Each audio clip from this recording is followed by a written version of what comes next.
speeches this morning, there was a lot of humor and fun. The most humor I can actually offer you is my own name. I was named after Charlie Chaplin's last wife. The most fun I can offer you is the place I was born, and that's Prescott. And not many people from the outside know where this is. I'm in the automotive design, and as we go through, I'll just give you a brief biography just to tell you where it all started from. Then we'll go on to show you some of the cars I've worked on. And something I have to address just briefly is global trends and how it's affecting the automotive market. And then at the end, I'd like to explain exactly what it is what I'm doing. So these are the 4 places in South Africa that have influenced my life. Rates, Frisco, Stellenbosch, Cape Town. Home for me still is South Africa. I've got a farm near Rates. This is where I come back every year at the end of the year to reload my batteries. A brilliant array of colors, nature. This is where I get my inspiration. I will try and draw a line through this in the presentation to show you what I actually do with all these images. Prescott, this is the place where I was born. I lived my first few years on the back of a pickup truck.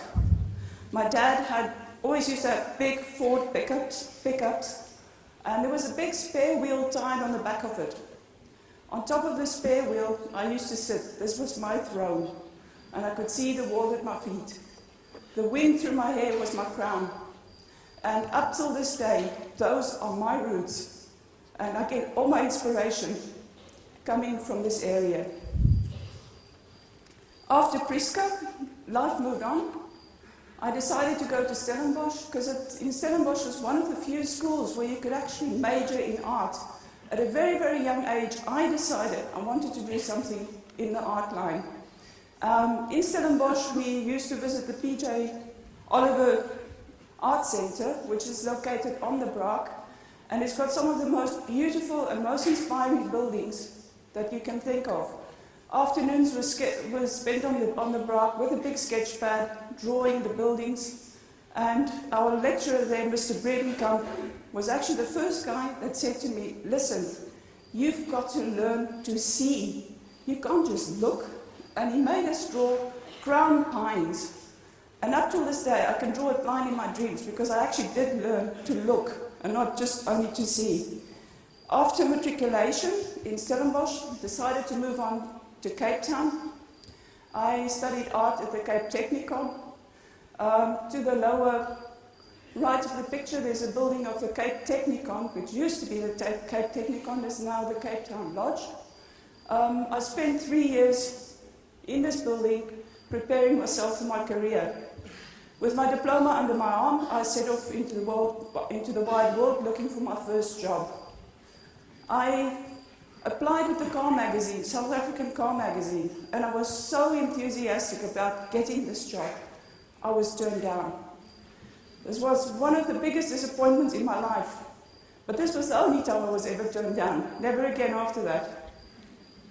I then read a slogan of the Dalai Lama, which at the time just didn't make sense. And it says, what you don't get in life is sometimes the bigger gift. I didn't get that job, but that changed my life. At that stage, my husband is an absolute car fanatic. He thinks cars, he sleeps cars, he eats cars. So every night in my house was full of people talking about cars. I couldn't join them, so I thought, you've got a choice. You either beat them or you join them. So I thought, maybe I'll try looking into cars. And I was really surprised at what I found. I then left South Africa to go to the UK, joining my husband.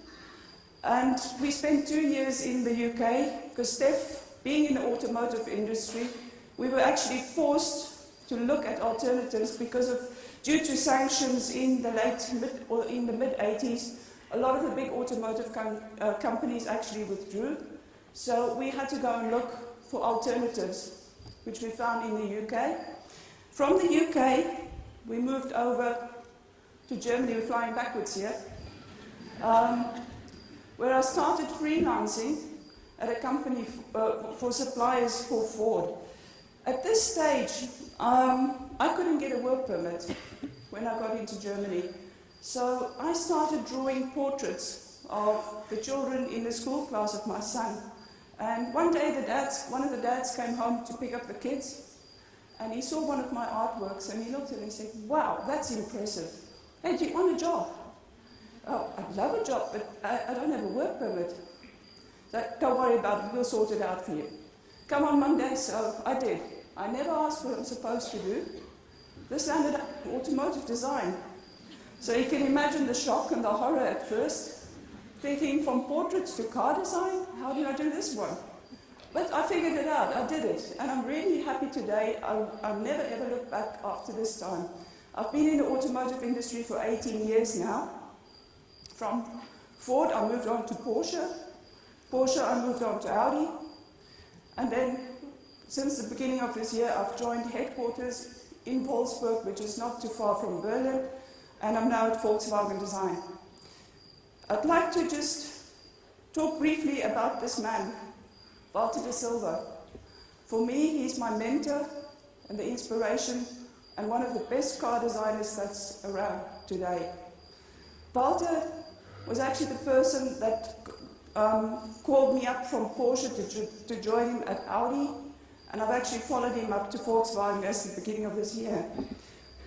Just to explain the subject of design, automotive design, I'd like to show these 4 icons and also trying to use them to explain what is really good design. I mean, the answer is fairly simple. Good design is something that the customer just has to buy. It's timeless, it's good quality, it's admirable, and it's desirable. So, which cars have I been involved in at Porsche? These are cars that all went into production. The first project that I actually completed was the Porsche Cayenne. Most of the work here was done on the interior of this car, and a lot of the inspiration for this car straight out of the good old Kalahari. The next car that I worked on was the Carrera Gt. This is a car that sells for roughly about 4.5 million. We sold 20 of them to South Africans. This is the way we usually present our cars. This was the first time we actually showed the board of directors what the car looks like. And as you can see, the weather in Europe is not always very good. All covered up in the wet, and down in the bottom right-hand corner you can see the unveiling of the car. Some more images of this car. I think it's fairly well known in the press. This is the whole design team that was involved in this car. So you see, it's very, very much it's teamwork.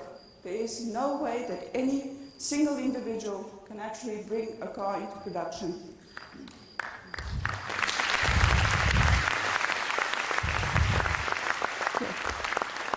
The Porsche Cayman and the Carrera GT3 RS was my last project I did before I actually left Porsche.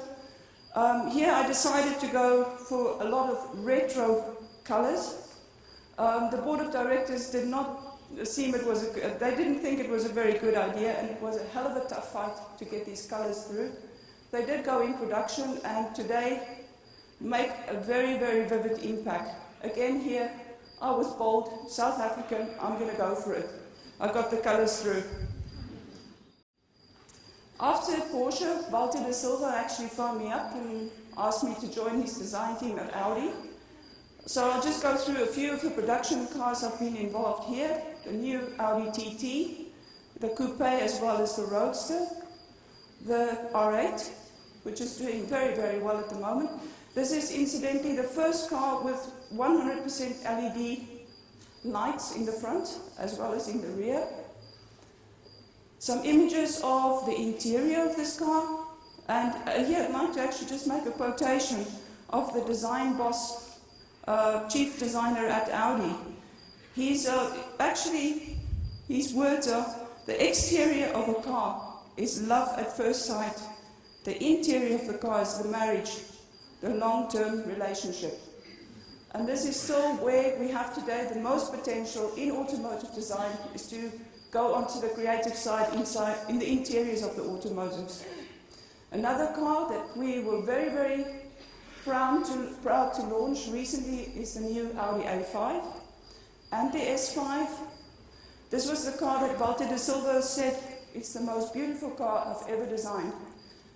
You can see here that Audi's starting to break out a little bit from the classical design where the lines are very, very straight.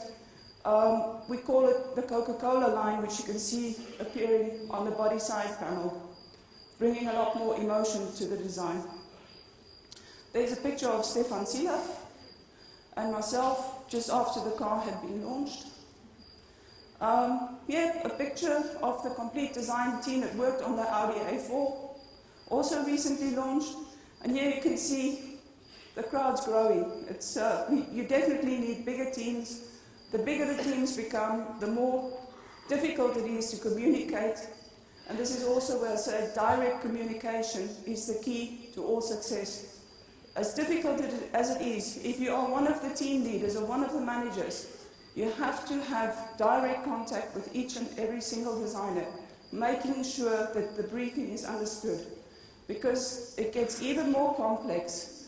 We are just one of a chain that is involved to make a car. I'd like to show you some show cars that I've been involved in, or as earlier announced, concept cars. These are cars that are one-offs.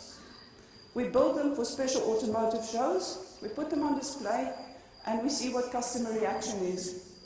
It's very, very stressful to work on these projects because it's like a production car, but in a very compromised timing schedule. We have a lot more freedom on the materials because they don't have to go through all the laboratory tests. This was for Tokyo 2006. We had the new Q7 with a big V12 engine in Detroit. Then we had the Audi Club Sport to see basically what customer reaction is. It was very, very positive. And we are thinking of actually building this car. Then the Cross Coupe, smaller version of the SUV. Here again, Kalahari at my side. You can see on the leather, the tan color coming straight from the colored palettes out of South Africa. And the A1, or the Metro Quattro project as it was called, we showed in Tokyo last year. The last show car that I was involved in at Audi before leaving was the V12 version of the R8. So I'd like to go into a few global trends that actually affect the automotive industry. Here, just a brief running of design in general, really, and also reflected on the automotive side. In the beginning, in the 1900s, it was really passive design. Form was following function. The engineer was the designer. Then the occupation as a designer actually only started evolving up till the 1950s. And then we had a very, very strong phase, the Bauhaus era, Germany, and it was actually affected a lot of countries worldwide. Between 1950 and the 1990s, it was actually the function starting to follow the form. Design was getting very strategic, and it was the first time that we actually focused on the customer. Up until this time, the products were more or less just happening, and now things started changing. The 1990s, up until we're running up to 2010 roughly, it's become very cultural. Brands. It's all about branding. It's all about image.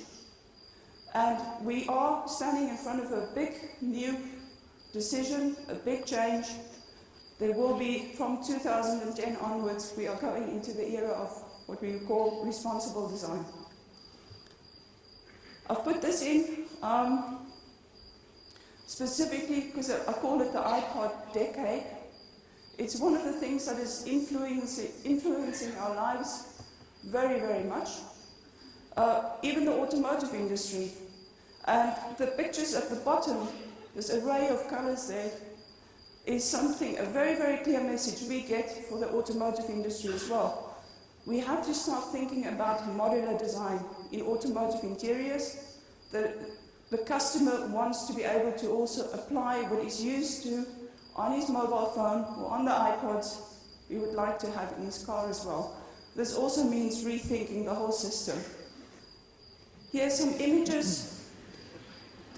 What's happening in our lives with the iPod decade. On the right-hand corner, there's the Audi mobile device. In Tokyo last year, we showed this as part of a concept. It's all-in-one, as we call it. It's your car key, it's your phone, it's your navigation system, MP3 player. So it's all in one. It's here to bring convenience to when you leave the house in the morning. You don't want to be looking for your keys, your phone, your MP3 player or your iPod. It was to test the market, how they will actually react if we do everything in one. We had a very, very positive reaction, so we are looking further into the matter. The images at the bottom, the little Aibo dog. I put that in specifically because last year I was in Tokyo on a traffic research program for 12 days, and it was very impressive to see what the Japanese are doing at the moment. In Europe, it's pretty much industrial robots. Japan is going for service robots. And Aibo was the first experiment they had done, electronic dog.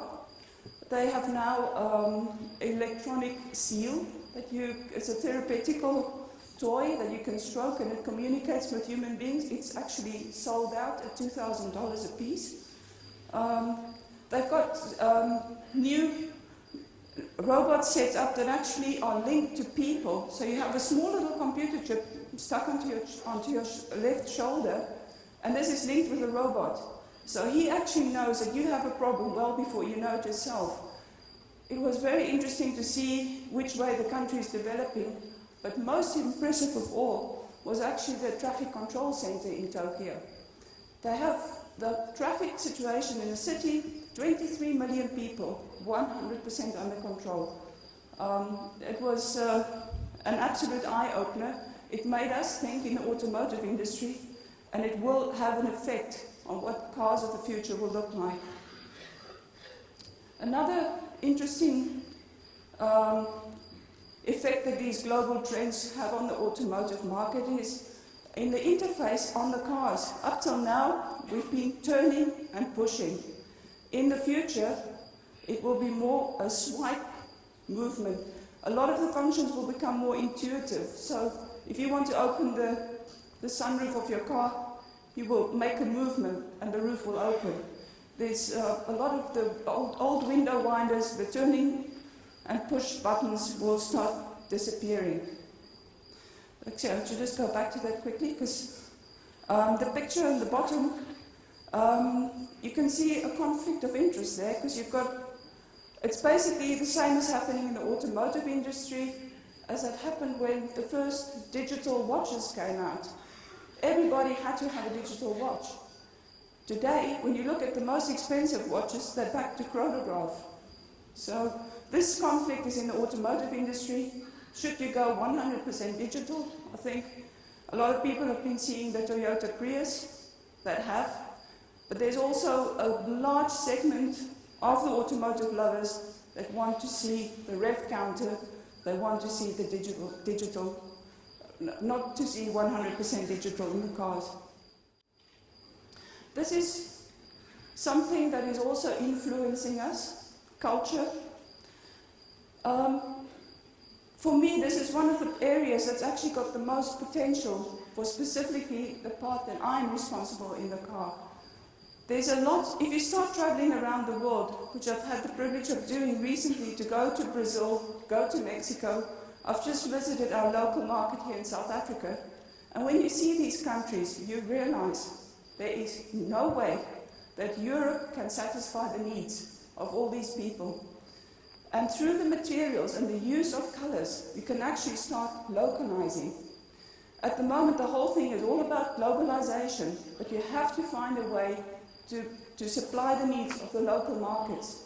So this is what I'm going to be fighting for and pushing for where we can actually get more local content into the vehicles just by changing the textiles in the interiors and offering fresher color palettes. The mega cities definitely have a big influence on the automotive industry. Cars of the future will become much, much smaller. They will become much more effective. The big muscle cars will remain. There is a big demand for it. And it's actually, a lot of people do have both. But there's cities like Tokyo, 23 million people. Mexico City has got 26 million people. And when you go into these big cities, you realize where the need is, what the demand is, and that we need to react pretty soon. That's why I've decided also to bring this into the presentation, and I'm really happy because everything, I mean, it's quite funny this morning listening to all the presentations. None of us knew each other prior to this, to the design Indaba, but each and everybody is addressing this subject, which shows the weight of it. In the automotive industry, we are getting a lot of negative press, and rightly as well, on the CO2 issue. The area that I actually work on in the car is not the engine, so what can I do to help? The aerodynamics certainly will influence fuel consumption. Again, this is not the area that I work in. I decided to do a research project to see what I can actually do. We looked at the areas marked red in the car and looked into the matter if we would go away from plastic fiber, PET fibers, to natural fibers, what the difference would be. And you can see it in grams, that we will actually be saving 87% emission. This is only in the production process, so it's not something that we will be able to market directly with the car. But it doesn't matter where it comes from, if it's from the exhaust pipe of a car, or if it's coming from the chimney of a factory. So this definitely is a big start. So what is exactly the area that I do? What we classically call color and trim.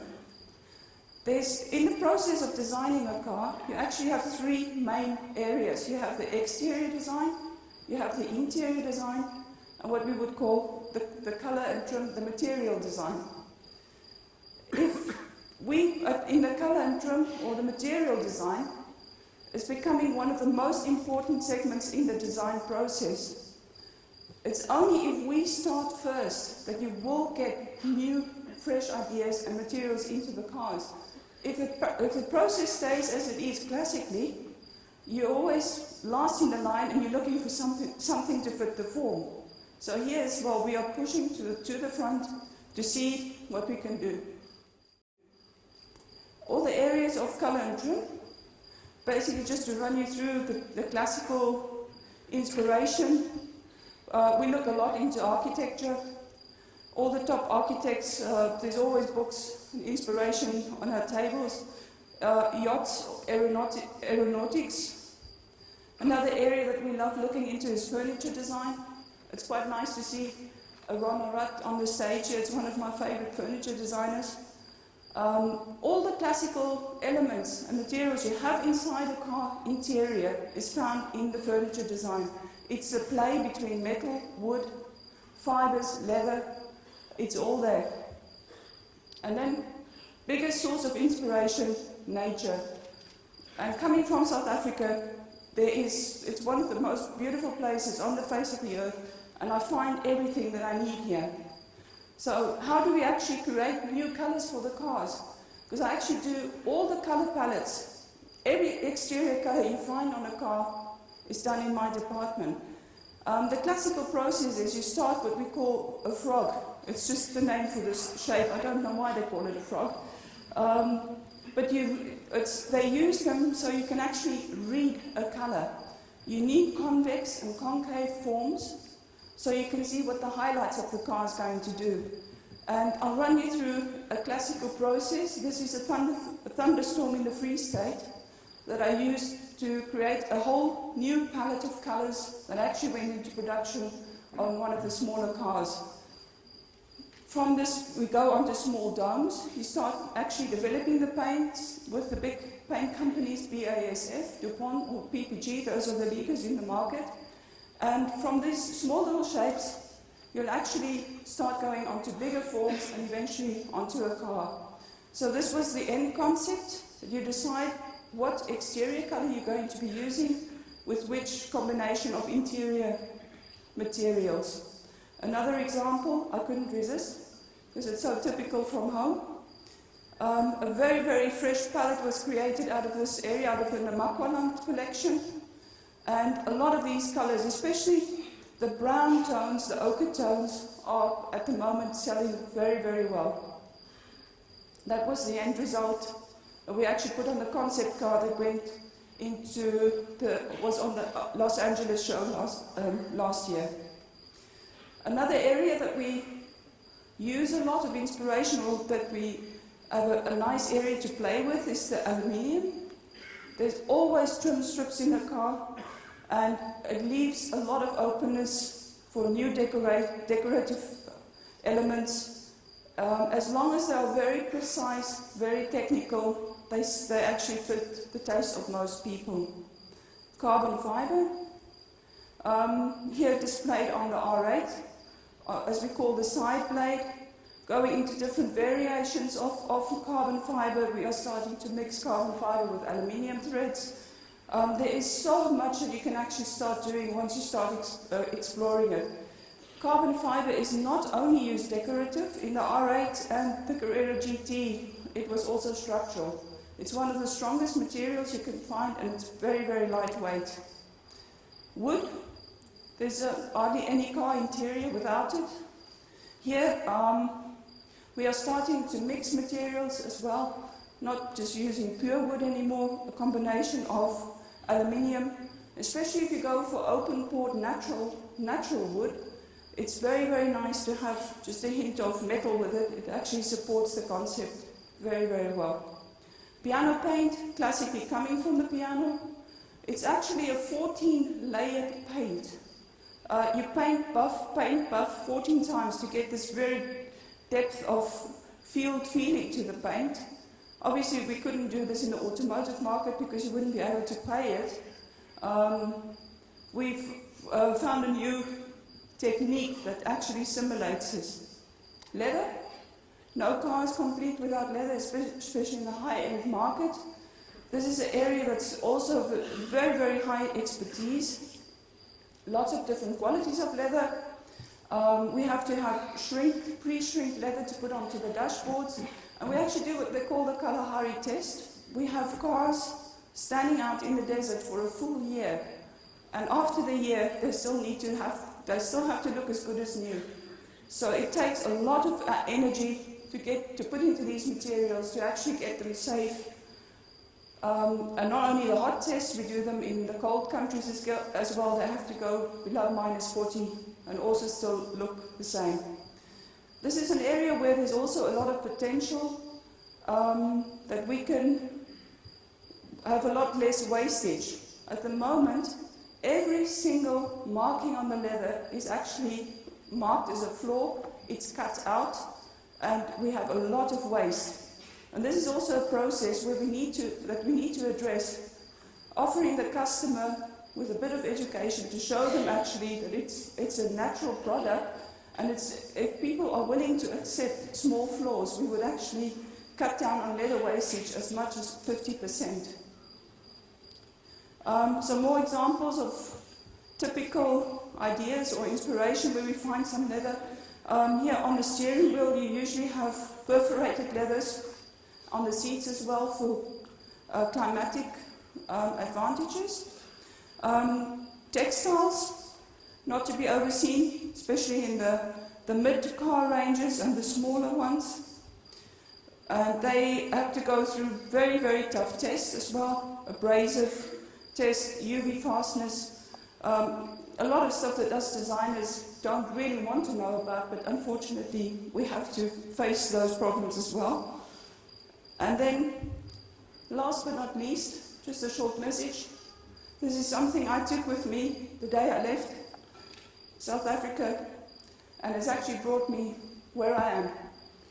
I always say it's really good to know where you want to go, what you want from life, but you should never ever forget where you came from. Thank you.